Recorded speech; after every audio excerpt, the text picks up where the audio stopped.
Hi, this is Desmond Child, and you're listening to My Weekly Mixtape with Brian Colburn.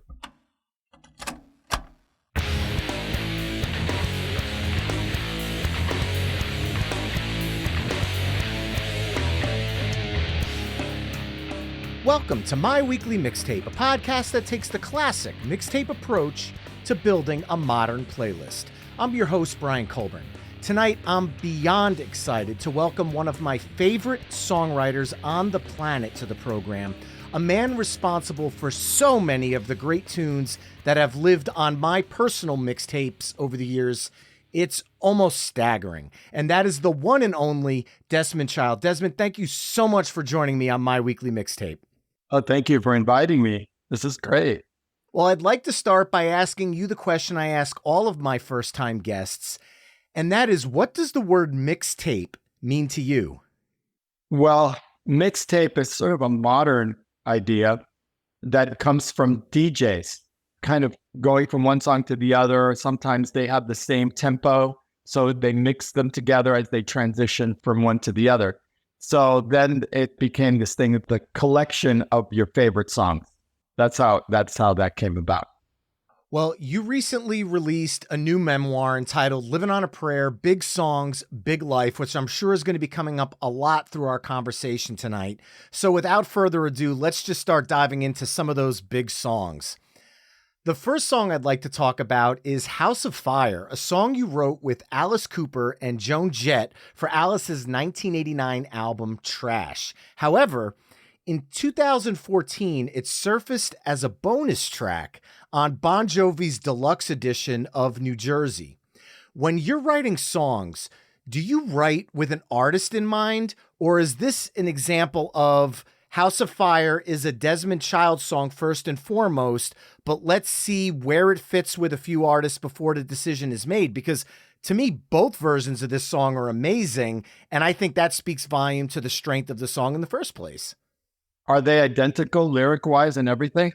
The main verses and choruses are identical, yes, but there are some different nuances throughout the song and a little bridge in the middle that is different in the Bon Jovi version. I need to check that out. Oh, this is how the song began. I was co-writing with Joan Jett, and I had the title House of Fire, and it just seemed like so Joan Jett to me. And then we started working on it, but in the end, she says, I don't think this is for me. And so, it was like, House of Fire, House of Fire. It's like, it seems like right in the same wheelhouse of I love rock and roll, or yeah. I hate myself for loving you, right? It's just that kind of drony, kind of girl gang kind of vocal, right? And so she wasn't taking to it. And so then I think I played it for John and Richie, and they were like, no, it's like Joan Jett, it already has another writer on it, and she's a girl, and kind of thing. And it's like, no, but you're not understanding. Joan Jett is not just a girl, she's like an amazing boy girl, right? And so then, I just dropped it, and then I brought it to Alice Cooper, and he loved it because, it has that hell and brimstone kind of thing. House of Fire. It's like a world Alice Cooper would live in. So because I had started with Joan, I brought in Alice and we finished the song.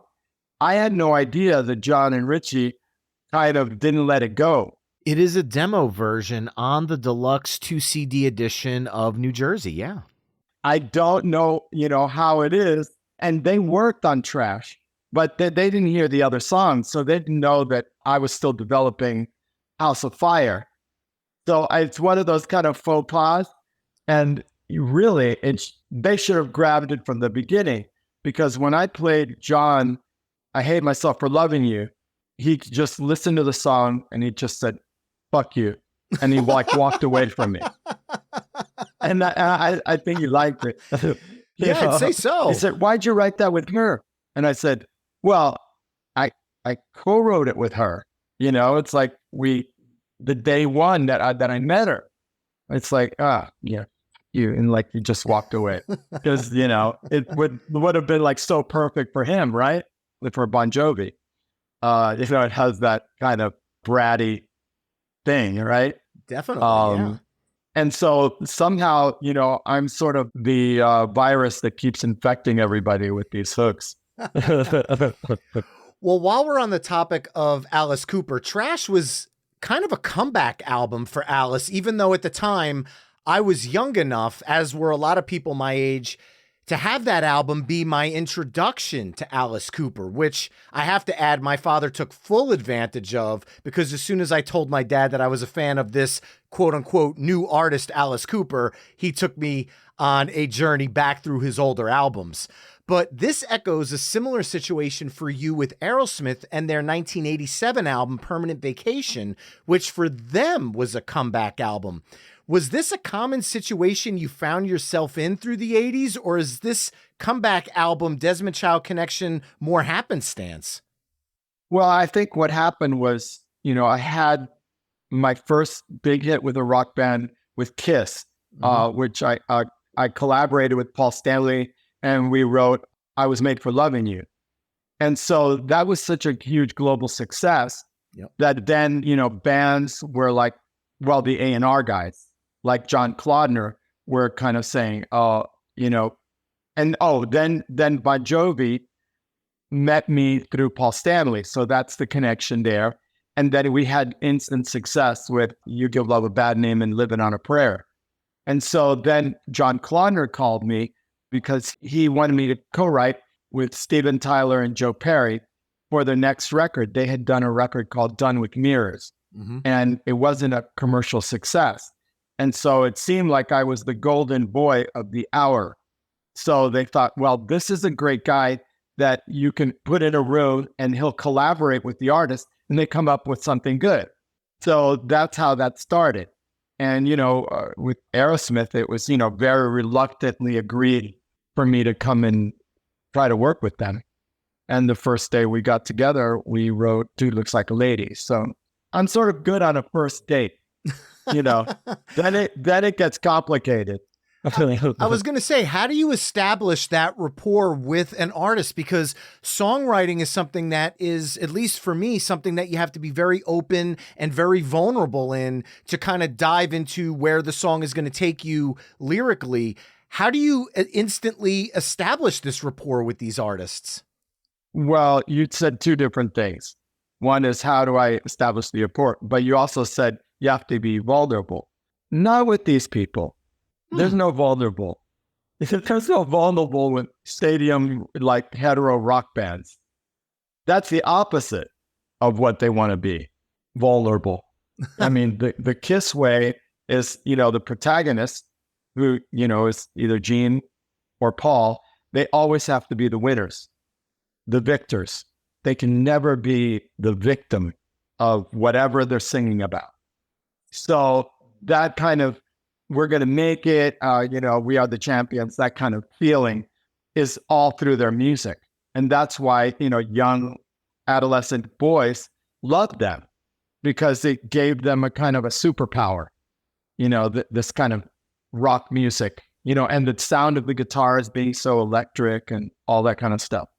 And so the vulnerable parts, that's more like, when you're writing ballads, I guess. I mean, I guess that applied to the song Angel, which was the second song I wrote with Steven Tyler. Joe didn't come to the session. It was the next day after we wrote Dude Looks Like a Lady. And, we sat by ourselves in this big warehouse where they were rehearsing. And I said, well, tell me what's going on with you. What have you been going through and all this kind of stuff? And he's a kind of oversharer. And so he started telling me about his struggles, with substance abuse and how he had gotten himself clean and sober, and that he had met this wonderful woman, Teresa, who he married, and that she was his angel. And so he sings, I'm alone and I don't know if I can face the night. That's kind of vulnerability. Yeah, that's where I was going. And so, we wrote the song and it was a hit as well. But it was never one of Steven's favorite songs, and they were very reluctant to perform it because they felt it was too pop for their audience, for their brand. even though, later on, we wrote Crazy and we wrote What It Takes. Those songs were tougher sounding. And so there's always that. I had gotten together with John Bon Jovi and Richie Sambora for the New Jersey album after we had all that success with Slippery When Wet. And we wrote a bunch of songs, as one does, and then they picked the ones that fit the best. There was a song we wrote called We All Sleep Alone. That was for that record. And, John said, you know what? This is too moody, too sensitive, too slow. This is like a chick song. And I was working with Cher, and I said, well, do you mind if I play this for Cher? And she loved it, and it fit her persona perfectly because she was like tabloid queen. So You saw her jumping in and out of relationships. So she, the song has this ominous feeling, and it says sooner or later, we all sleep alone, meaning in the ground. Yeah. So it's like a song about loneliness and about you gotta be strong when you're out on your own.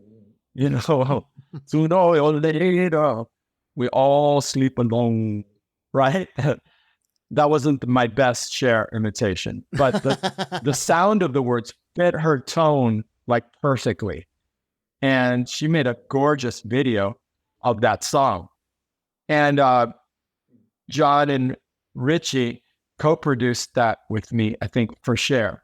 I think they played on it. The band Bon Jovi played on it, and John and Richie were the co-producers. And we also got a second song, which was my obsession with a song called Bang Bang.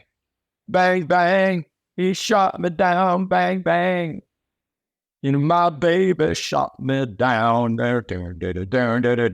And so we reimagined it as this heavy rock song, like and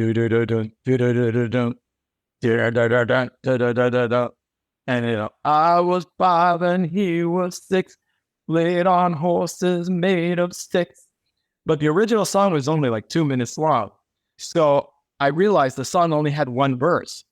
So I drove down to Palm Springs and met with Sonny Bono, who had written the song originally, solely wrote it.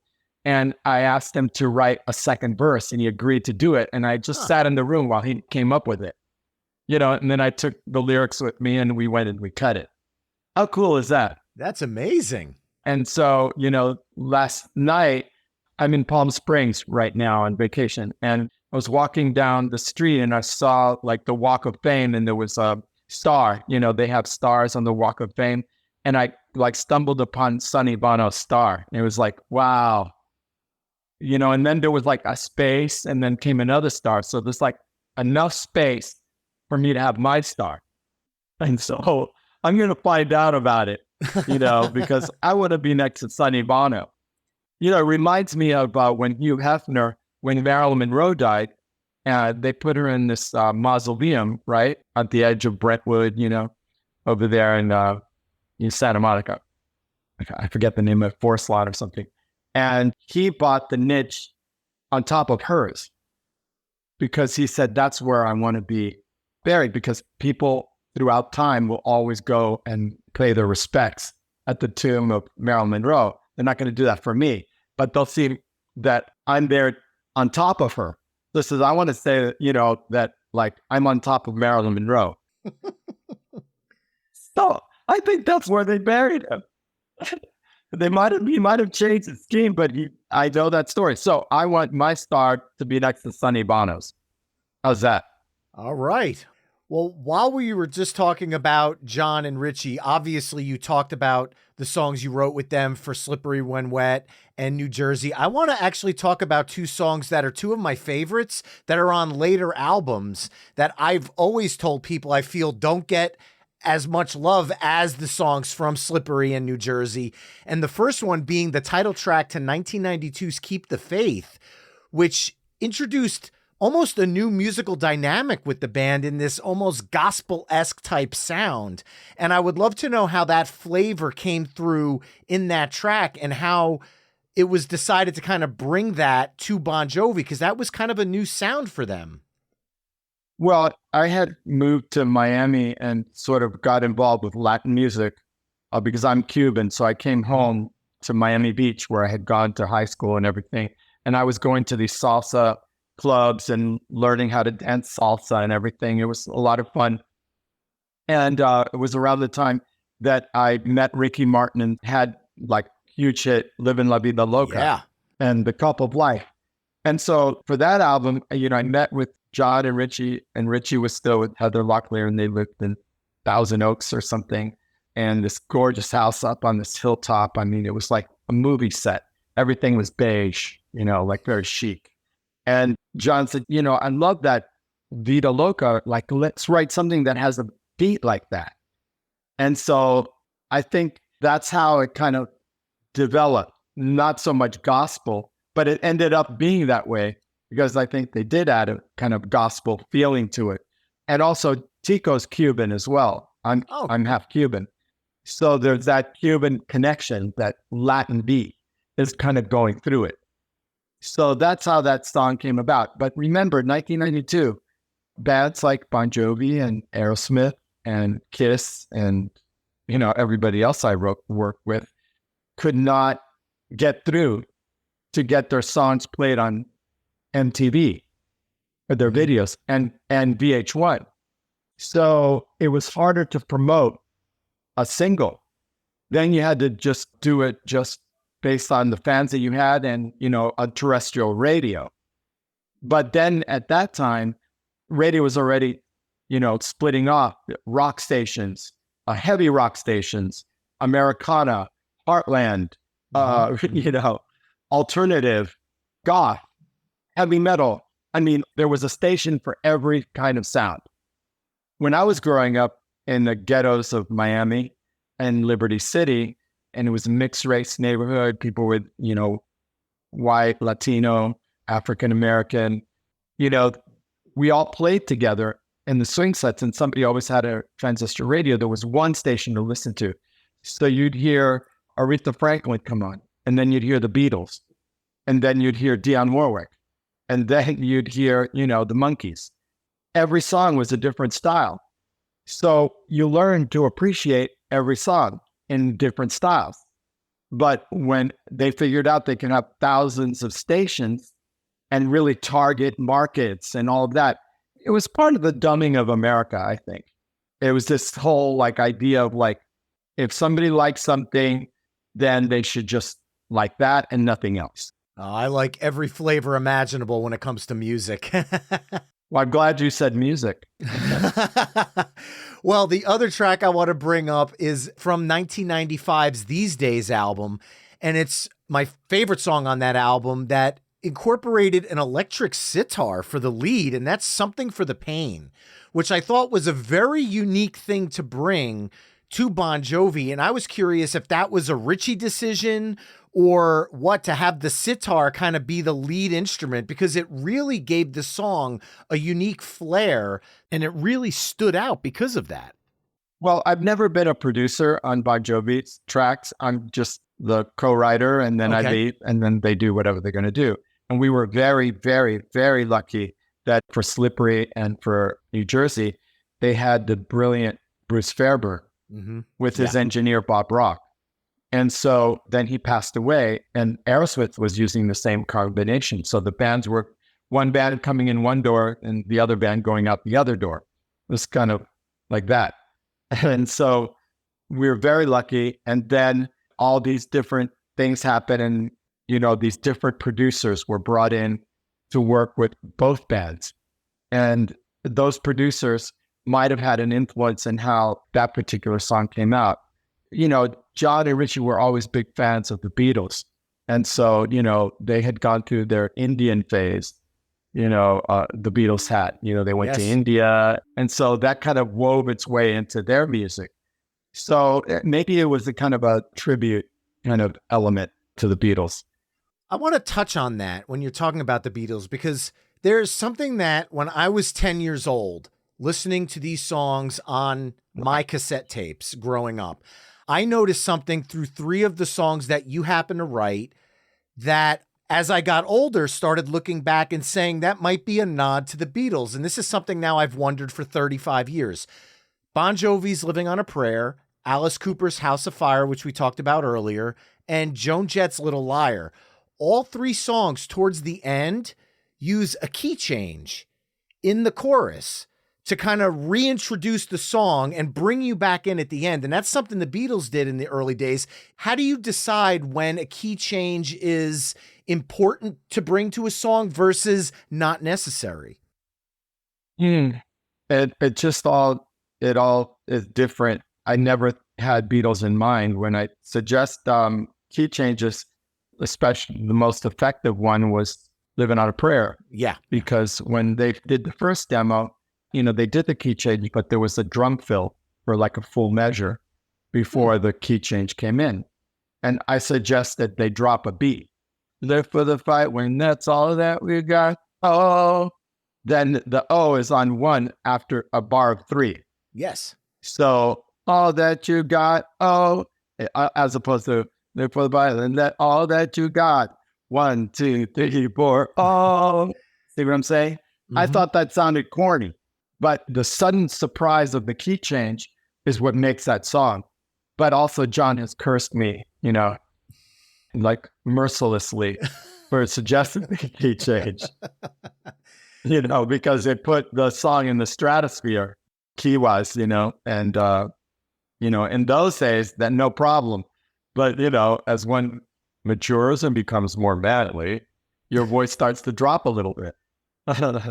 So, that's the thing. I think that because of how I grew up and because I always loved pop music and, the Four Seasons and the Beach Boys and things like that, to me, key change is always added like a new, after you've heard the chorus twice, to bring the key change in on the last chorus brought a new color, to it. And never liked half-step key changes. Like I like full whole step key changes. Now I think with Living on a Prayer was even more so. I think it was a minor third up and it was like, wow, the song just exploded. So I believe in key changes, but you can't do it, gratuitously. Right. It has to earn its keep. It has to be worth it. Or it can be like, oh, this song really isn't strong enough to stand on its own, then throw the key change in there. So at least you get another shot at somebody like ear picking up and listening to that chorus. Because, to have a hit, it's repeated listening. Mm-hmm.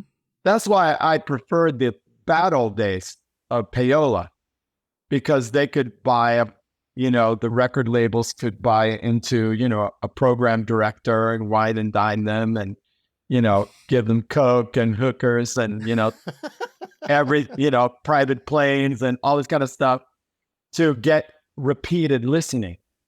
But then the suits and the bean counters took control and they wanted what they call like polling or whatever. They started to play a song in Iowa at 3:00 in the morning. And if one phone lit up, then the band wouldn't be dropped.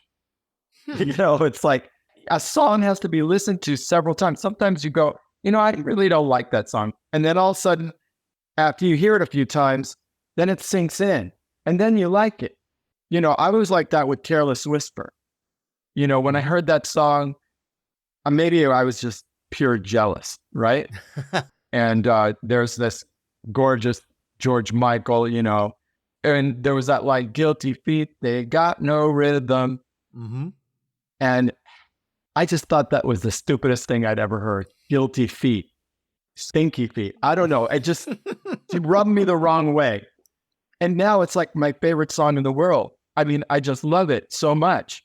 And I don't even think about it. It's just part of the fabric of my being because, I've heard it so many times. You make up your own kind of narrative to the songs you listen to. I once had a guy come up to me, and he said, you wrote that song with Aerosmith called Do a Naked Lady. That's how he heard it. Instead of dude looks like a lady, he heard it as Do a Naked Lady. And I said, yup.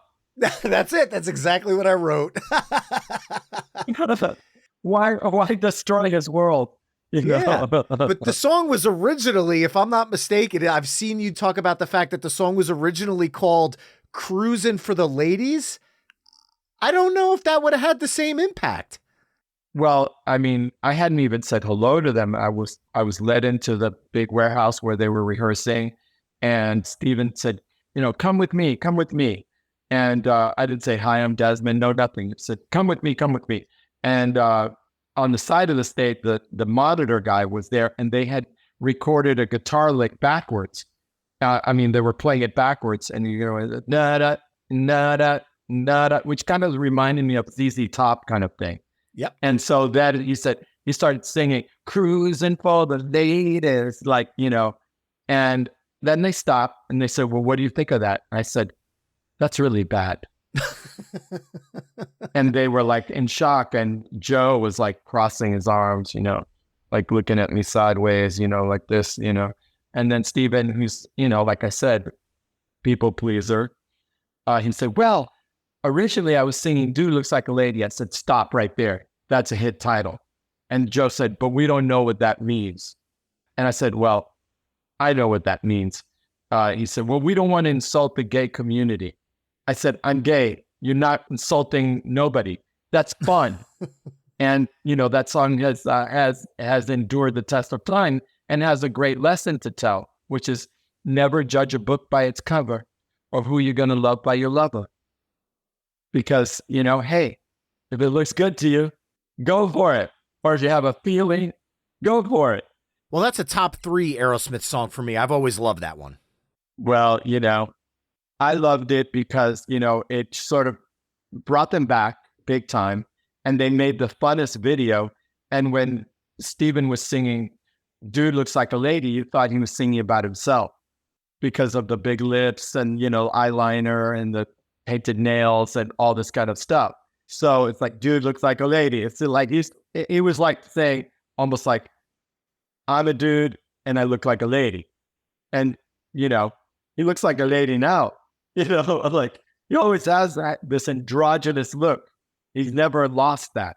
That's what was cool about the 70s when I was coming up and listening to David Bowie and Mick Jagger and hearing all kinds of stories about, all these, kind of non-binary relationships and things that were going on. I said, that's what it means to be a rock star. Well, I want to be that, So that's why, I had gone to so many drag shows, growing up, because that's where you went to a bar and there always would be a drag show.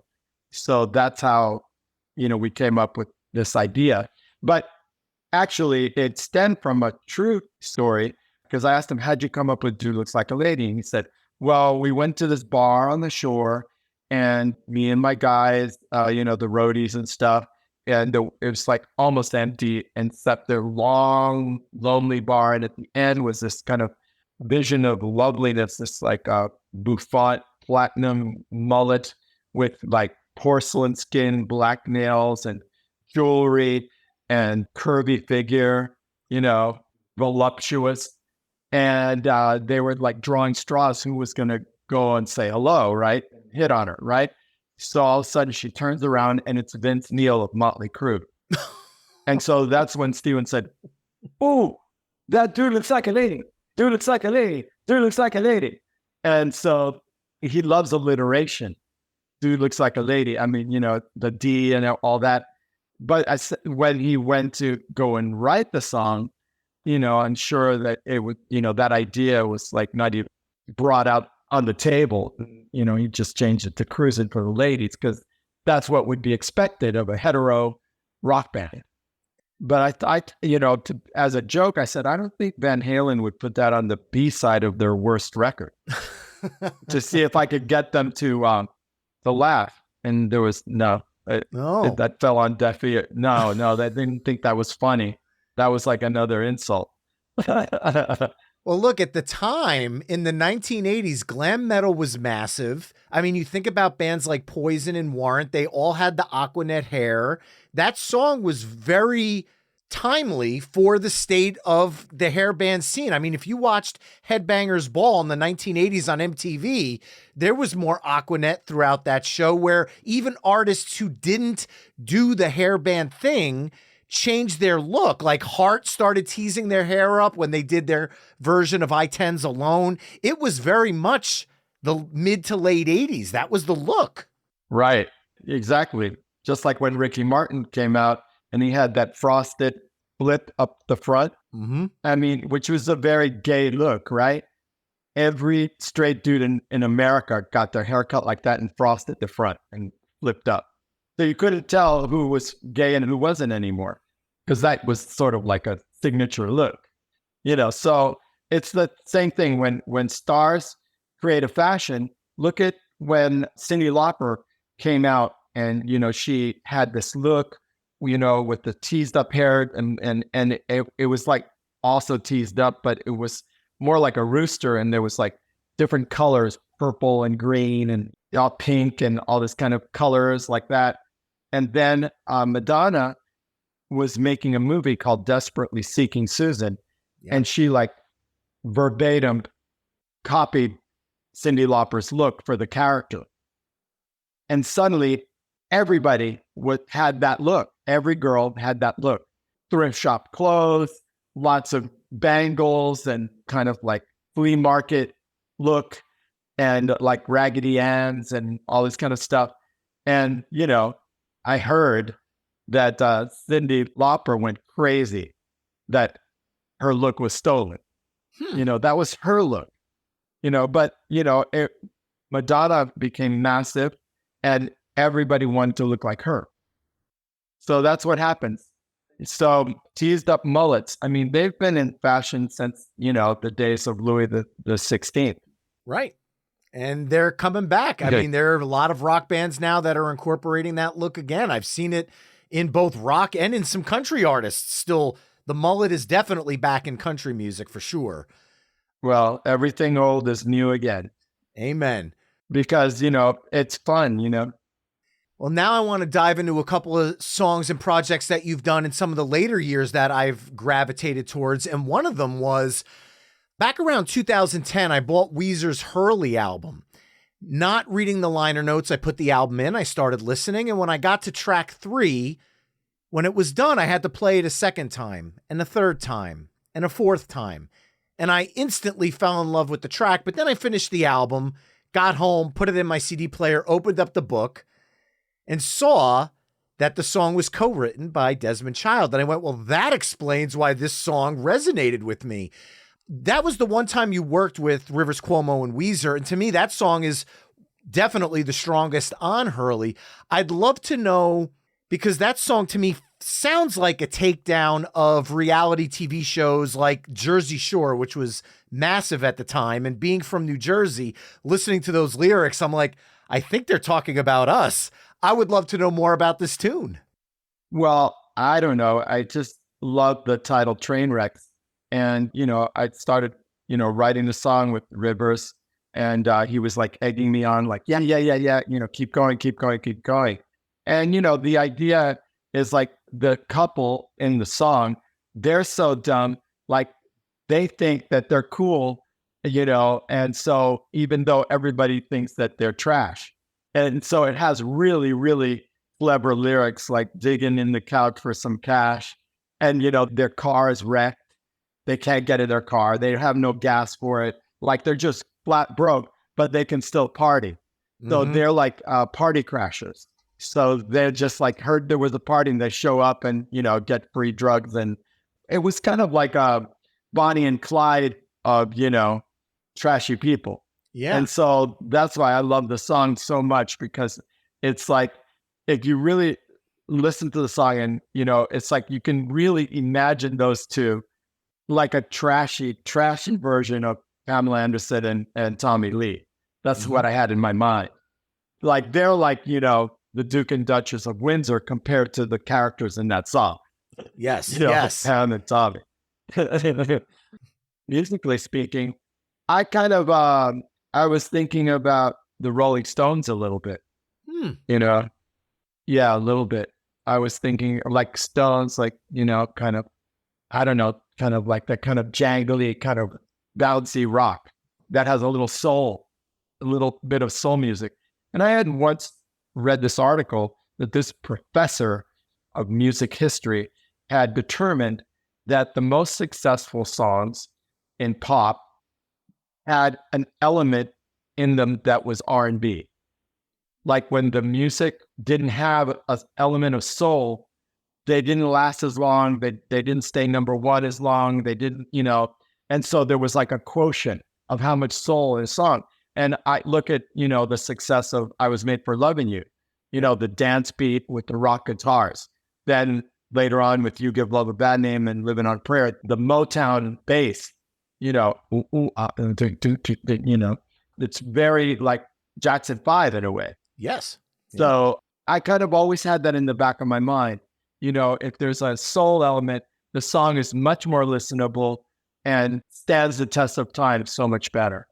When I hear the song, I hear that now that you're saying that, especially in the bridge where it's, that's just 'cause they're jealous of me and yeah, like that, the hair on my arm stands up because it's so musical and it pulls you into the song so much. And that's what really I fell in love with that song for. I love those characters. It's like people love to tell us what to do. It's like, you really should get a job or you really should do this. But that's just because they're jealous. It's like, how about because you're a train wreck? But I love that kind of dual reality. Yes. Like the listener is in on the joke. So I love that. Multi-layered for sure. Now, in 2006, you stepped in to write and produce songs for Meatloaf's Bat Outta Hell 3, The Monster Is Loose. And for those that don't know, Bat Outta Hell 1 and 2 were a product of Meatloaf and singer-songwriter Jim Steinman. So when you're walking into a project that has a decades-long legacy because of 77's Bat Outta Hell 1 and 93's Bat Outta Hell 2, what was it like stepping into create the third chapter of that album's story, if you will, but bring your own unique songwriting perspective to what Meatloaf was bringing to the first two albums?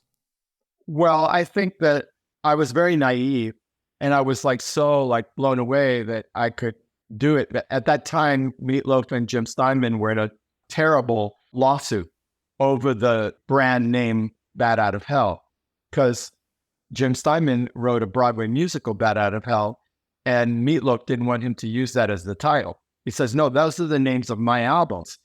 It said, yeah, but I actually wrote those words. I wrote those songs. You're not the author of those songs. I am. That's my title. So it turned into this, $30 million lawsuit, something.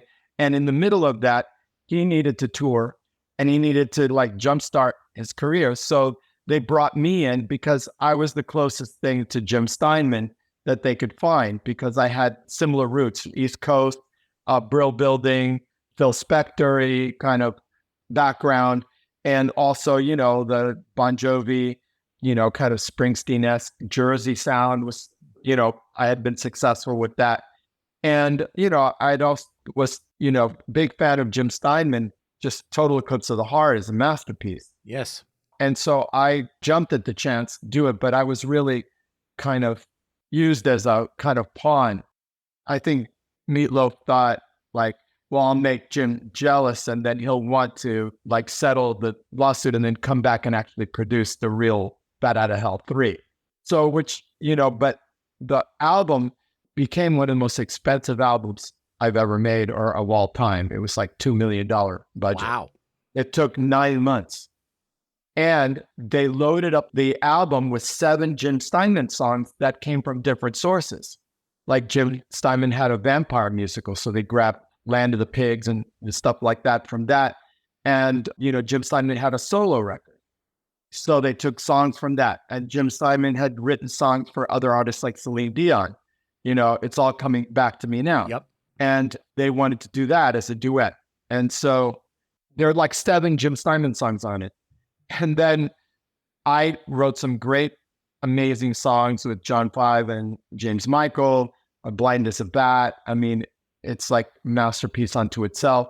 The Monster is Loose. No, I think Monster is Loose. Well, I'm confusing the co-writers, but Marty Fredrickson, Diane Warren contributed a wonderful ballad, and I worked with Holly Knight. And I think we were coming up with like new direction, a fresh new direction if you listen to those songs. The other songs were just overblown like recreations of like Steinman's style. But, you know, in the end, they settled. And then I think Loaf had a case of like feeling very guilty that he had proceeded to move forward with Bat Out of Hell 3 without Jim. So he has, you know, before he passed away, he actually had the album pulled off of Spotify in the US only because he doesn't control the global, you know, worldwide version of that album. So it's everywhere in the world except for the US, which is the only part of it that he controlled.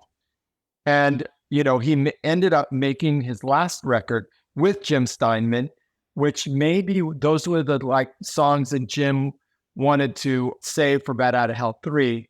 And so I don't remember the title of it. I mean, it's like Larger Than Both of Us or something like that. And both of them are on the cover, like the backs of them, and they're like facing hell and damnation, like this big like whirlpool of fire and brimstone and all this kind of stuff. Because, you know, those Bat Out of Hell covers always had that kind of imagery. Yep. And, you know, I'm very sorry that he passed away. And, you know, I had hoped that I could, you know, get him to understand that while I was making Bat Out of Hell 3 on the Jim Steinman songs, I was consulting with Jim behind the scenes. You know, I was sending him the rough mixes, getting his opinion. He never like said I was doing anything wrong. He just always said, "Oh, sounds fantastic. You're doing a great job." So it was blessed by Jim Steinman, you know, because he cared. And so I never got to tell Loaf about that aspect. And then I was very shocked to hear that he in an interview with Rolling Stone or something, he said, well, Bat Out of Hell 3 doesn't exist. There's only Bat Out of Hell 1 and Bat Out of Hell 2. It doesn't exist. Wow. You know, so it was very mean to say, because I had put 9 months of my life on hold with high overhead of my own. And then in the end, he didn't pay me my back end, which is $65,000. And, you know, it's like, that was like a month's worth of my expenses. And I had little toddlers that I never saw. You know, my husband and I had twin sons, and they were like 3 and 4 and 5 years old around that time. And I never got to see them for those 9 months because I'd work really late. They'd be asleep. I'd wake up late. They'd be gone to school. And I worked through weekends to bring the album in on time for his tour. And I wasn't appreciated for it. So it really hurt my feelings. And it's like one of those things that's like, you wish that everything was like tied up in a neat little bow, but that piece is like raggedy shreds that never got fixed. It's all in my book, Living on a Prayer, Big Songs, Big Life. Big problems too. You know? I was going to say, from a fan perspective, I just want you to know that there are 3 Bat Out of Hell albums. I love the work that you did on Volume 3. And I also read a tidbit that you played Slipknot for the band in order to put the mindset of what you were looking to do musically in some of the songs. Yeah. Can you talk about that? Well, I think in The Monster is Loose, I mean, what I loved about Slipknot was this like kind of like short little things. And I think like, you know, that kind of like there was space between the notes. Yes. And I think they would almost be like dead space. Like, it wasn't like you heard amps and reverbs and things spilling over. It was like very tight. And I just loved Slipknot. And I thought, well, that would be a great direction to put him into because it would get radio play on rock radio, on active rock and all of that. And so that's why I was kind of guiding it away from that, you know, pompous, braggadocious Broadway style. Mm-hmm. So I was hoping to bring him into the here and now instead of just throwback to the past. But then, you know, I had like 7 songs, and then they made me cut another 7 songs. It was like making a double album. And of those songs, you could hardly ever like copy and paste. You had to, every piece of it had to be recorded separate, like of its own. Yes. And some of these songs were 6-7 minutes long. So a 14-song album with songs that were 7 minutes long, that's almost like a triple album. So that's why it costs so much, because every demon choir, orchestras, 60-piece orchestras. I mean, it was so much went into it. I mean, I think it's a fantastic journey, and maybe your listeners could find some way to hear it. It really is very fulfilling to hear it. And I got a chance to speak with Pearl a day, Meatloaf's daughter, this year. I reached out to her, and she was so nice. And, I gave my condolences, and it was like, wow, it's such a shame, because he was really a national monument unto himself. He was like bigger than life. And it's a big, huge loss to the world that he is gone. I agree. Now, while we've been talking about so many bands tonight, we've brought them up a couple of times, but I know the My Weekly Mixtape listeners would be pissed if we don't talk a little bit about KISS tonight. And you mentioned earlier the song I Was Made for Loving You, which at the time was a departure for the band, bringing disco into the band's sound. No, you said the wrong word. It wasn't disco. Really? It was Motown. It was Motown. Okay. It was dance beat with heavy rock guitars. No disco. All right. It was not disco. That's how we were pegged by, the haters of KISS. And so, it didn't help that Gene was negative about the song. He thought it was off brand, for KISS to come up with something like that. But the fact is that it's their biggest international hit of all time, and it gets licensed over and over, time and time again. One of my biggest moneymakers ever. And, that song brought me together with Paul. That was the second song we wrote. First song we wrote was called The Fight. We co-wrote that with David Landau, our guitarist from Desmond Child and Rouge. And I said, okay, well, let's write a song, for your project. And he was like looking at me like, you don't know Gene. He already was imagining whatever we came up with, Gene would reject. And so we wrote the song, and it was magic in the studio with the producer, Vinny Poncia, who's also credited as a co-writer. I'm not quite sure what he brought to it, but he brought something and made it a hit. And so for that, I'm forever grateful. And then Paul, it was like one of those things, like he was not encouraged to keep writing with me. But then he did. And we wrote Heaven's on Fire, which was another hit for them. Yes. Now with the makeup off. And then we wrote, Who Wants to Be Lonely? I mean, I love that song. And being a big fan of the Crazy Nights album, you have to talk about Reason to Live. Reason to Live. Everybody's got a reason to live, because I was trying to bring into it the kind of more like soulful storylines that I was kind of working on with other bands, kind of everybody's got a reason to live, just that idea, that concept. And I think that song showed, how varied KISS can be. Yeah. I mean, they had a huge hit with Beth. I mean, where did that come from? I know it was, the other guy's song, but they went with it. And it was like huge, huge hit. I mean, to this day, whenever anybody plays that song, you want to listen to it. Yep. It pulls on the heartstrings. And I went to see KISS's last performance at Madison Square Garden last month. Yeah. It was December 2nd. And I went with my husband and our son Nero, because our son Roman was in Europe. He had spent a semester in Europe, so he didn't get to go. And with our, production manager, Brian Coleman. And it was just so emotional to see them perform their last show. I mean, the way that Paul looked up, where we were like sitting, just like, it was like, I mean, my heart was breaking. And they also, in that show, they showed how versatile they are. They had so many musical moments and all that, like in harmony guitar work, I mean, virtuoso. Mm-hmm. And the way that Paul's character is like, in a way, like Alice Cooper's, it's like, that's not Paul. That's his character in KISS. That's Star Child, right? And, he was like swagging it up, like never before.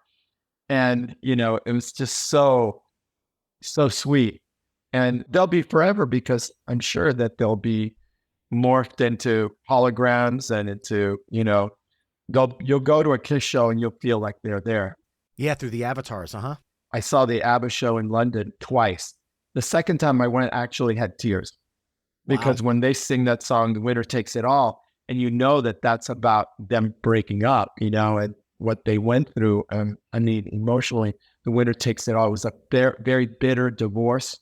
And it was just so emotional how they like rendered it on the stage with these avatars. Like, the avatars were like, you could see every pore in their skin. You could see crooked little teeth. You could see a little scar. You could see, stray hairs. They were so realistic. And you could see their eyes well up with tears. And, it was just, I think it's great. Some people think it's a bad thing. I don't. It's like going to see a movie. Yep. Pirates of the Caribbean. You expect that to be real? No, it's entertainment. And KISS has always been very theatrical anyway. And those avatars they created avatars before there were avatars. Large, platform shoes, bigger than life, big hair. I mean, between the hair and the platform shoes, they were like over 7 feet tall, these creatures. And, I don't see any reason. I mean, there's so much creativity that now they can get into that they can do in person. They could make somebody like do a spin and then disappear in a puff of smoke and then show up in a new costume, like in seconds later. And I think it's like a great thing because they'll be able to preserve their legacy forever. And the people from the future, will want to see it the way we love to hear Mozart hundreds of years into the future. Why not? Well, I think it would be safe to say, looking at the list of songs we've touched on in this past hour, that hundreds of years from now, people will still be talking about the songs that Desmond Child has written. With that in mind, are there any songs that you wrote, or a single song that you wrote, that has a deep personal meaning to you? Not talking about if the song is a hit or what other people think of the song. I'm talking about a song that has a deep personal connection to you. Well, one of my favorite songs of all time is a song called Weird that I wrote with those 3 kids from Hanson. Yeah. Yeah. Isaac was 16, Taylor was 14, and Zach was 9 years old. When I told Diane Warren that I was going to write with a 9-year-old, she said, Desmond, you've reached your lowest low. But this is before Bop came out, right? Okay. So this song Weird made it onto that record. And after they sold 6 million records, she called me for their number. I guess she hit her lowest low, right? I mean, it's like, that song is magic. And to me, it's about growing up, poor, growing up Latino, growing up gay, being an outcast, feeling like I didn't fit in. I didn't get invited to the cool parties and all of that. Now I do by my classmates. We had our 50th anniversary of the class of 72. And now they're inviting me and they say, oh, well, you were so cool then. It's like, then why didn't you invite me to like the cool parties that you guys were having? And so that song being Weird, it's one of my favorite songs of all time. And I sing it sometimes when I do like these acoustic sets and all that. And it has a beautiful bridge, like it really reminds me of my idols, Burt Bacharach and Hal David, sitting on the side, waiting for a sign, hoping that my luck will change. Reaching for a hand that'll understand someone who feels the same. When you live in a cookie cutter world, being different is a sin. So you don't stand out and you don't fit in. Weird. I mean, that's so profound. Mm-hmm. Awesome. Well, Desmond, this has been an absolute honor. I hope we could chat again sometime down the road, because I haven't even scratched the surface of Desmond Child songs that I would love to know more about. But I thank you so much for joining me on My Weekly Mixtape. Well, invite me again. You know, when my audiobook comes out, I'll be promoting my audiobook in a few months. You know, so yes, please invite your fans and your tribe to follow me at Desmond.child on Instagram. And then all the news that's fit to print is in there. And I tell a lot of stories, and, you know, I'm on there like every day. My husband's like, get off the phone. You know, it's like, I'm there like answering questions and everything. I just love it. It's like, I have 1.2 million best friends. That's how I look at it, because I had a lonely childhood. So now I have 1.2 million friends. That's not enough. You know, you know. Well, I am certainly one of them, and this has been an absolute pleasure, sir. Thank you for the time tonight. Thank you. Thank you. And remember, you can head to myweeklymixtape.com to hear a playlist of all the songs we've discussed in tonight's episode, as well as check out the full catalog of My Weekly Mixtape episodes. And if you like what you're hearing on the show, you can help me out by either telling a friend, leaving the show a 5-star review wherever you're tuning in, or becoming a Patreon mixtaper at patreon.com/myweeklymixtape. That's all for this week. Thanks again for listening, and until next time, enjoy the tunes.